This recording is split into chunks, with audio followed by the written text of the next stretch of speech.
So it was September 1995.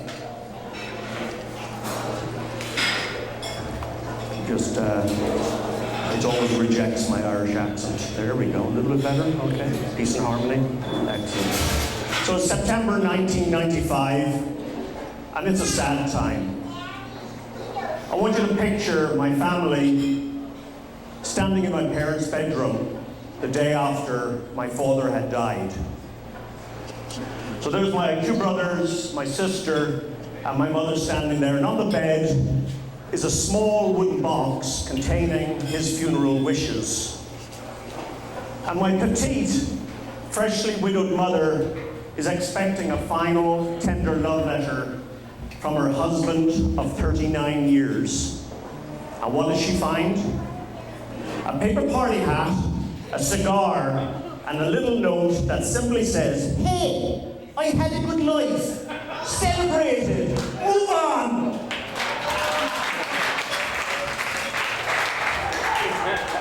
My tough-as-nails mother shouts out, "If he was alive today, I'd strangle him with my bare hands." Anyone else here relate to that Celtic mother gene? I just love your accent. My dad actually was what we call in Ireland a character. He retired early, which was good because he died actually very early. But when he retired, he let his hair grow long. He was a banker, and he just went 180 degrees, grew a big beard, and wore bright orange socks just to annoy my mother. And if he was here today, the message he would want to leave you is this: live life to its fullest. And when bad things happen, find a way to push the negative out of the way. Sure, we can all find uplifting stories and humor in any situation. We can all move on.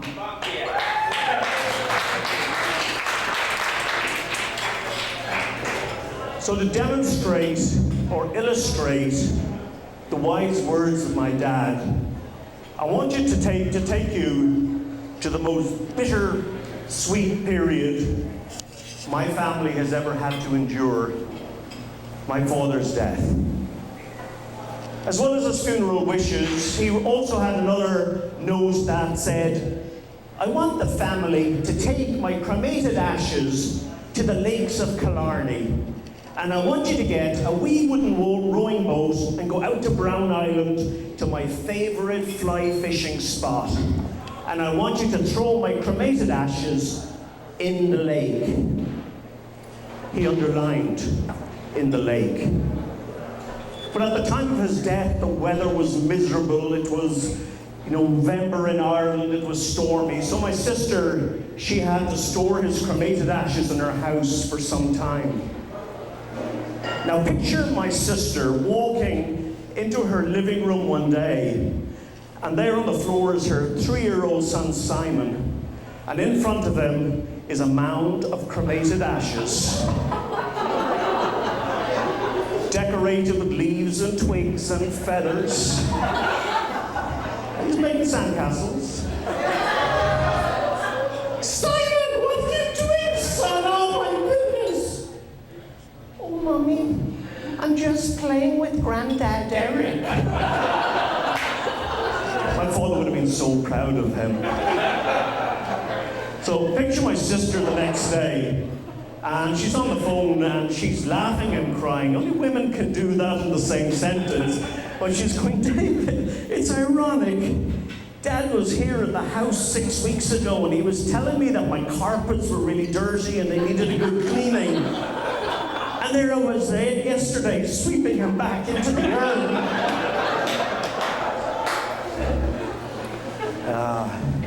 Eventually the weather clears up and my family, we go out to the lakes of Killarney. We rent a little rowing boat and spend about 2 hours getting out to Brown Island. And we have a picnic. And we do what we're doing here today, and as we start telling stories about Father. And my favorite one was told by my wee mother. And it goes like this. I remember when your father took me on a holiday to Spain. And we were walking along the beach like young lovers. But he was walking very close to the water, so I gave out to him. Eric, would you get away from the ocean? You're going to end up getting soaked. And what did he do? He stepped even closer to the water, and you know what happened next? A rogue wave broke over his head, knocked him to the sand, he spat out his false teeth, and they were never to be seen again. I can't believe I was married to the idiot for 39 years.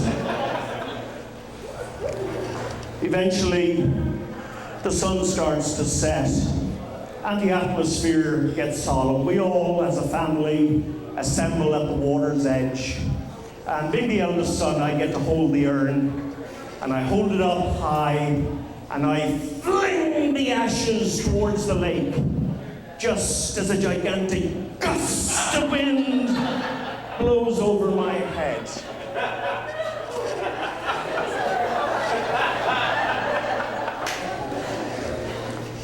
If when I imagine my father up in heaven, I see him there with his favorite fly fishing rod, pint of Guinness in the other hand, and a big sarcastic smile on his face. In the lake! In the lake! I wanted my ashes thrown in the lake!